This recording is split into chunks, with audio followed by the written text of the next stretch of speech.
manolotra ny arabanao any tokantrano any zay ekipan'ny météo malagasy am'izao andro rivariva izao.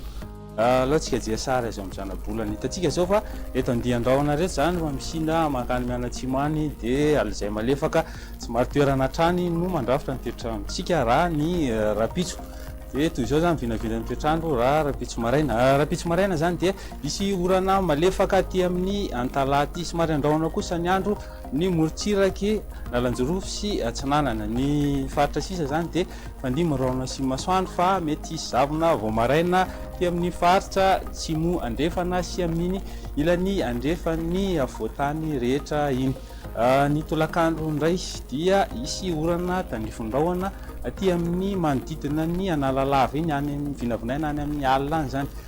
Isy orana malefaka aty amin'ny Antalasy ty amin'ny manodidina ny Toamasina ty. Ny faritra sisa moa dia fandimy raona sy masoandro fa isy orana tandrifondrahona ho arakotroka ny ilany avoatany torak'izany koa aty amin'ny faritra Tsimo Atsinanana sy amin'ny faritra Vatovavy fitovonany iny.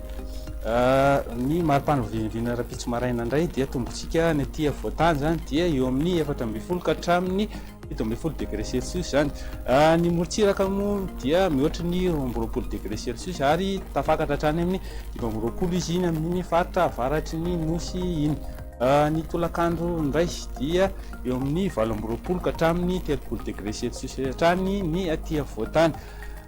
Tsy 20 kosa izy aty amin'ny Taolagnaro aty fa ny morotsiraka aminy zany dia mihoatra ny 30 degré celsius ary mbola iny avaratry iny no tena mafana indrindra zany amin'izao fotoana izao.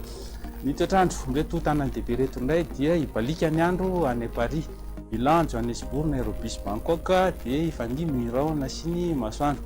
Ny toetrandro reto nosy ravavy reto dia kotrokotroka ao aranorana ny amin'ny faritry Maurice sy Comore iny. La Réunion moa dia orana tandrifondrahona ary ifandimy rahona sy masoandro any Seychelles.